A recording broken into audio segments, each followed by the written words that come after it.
Hello guys, welcome back to this channel. In this today's tutorial, I'm going to show you how you can edit quick setting panel on Samsung Galaxy phone.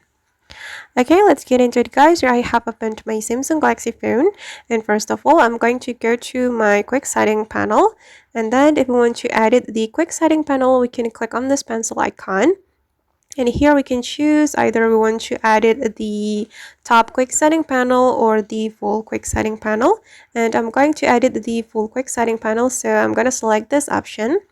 And then, for example, I'm going to replace this Wi-Fi calling with extra dim.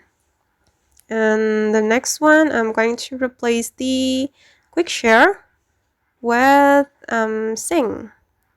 Okay, then we can click on done. And if you want to edit your top quick setting panel, you just need to click on this option and then you can edit right here. I'm just going to replace this extra dim with NFC. Okay, and let's check it guys. I'm going to open my quick setting panel, and as you can see that my quick setting panel has been changed.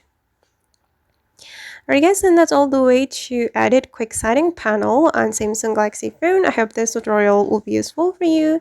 Thank you so much for watching and see you in the next video.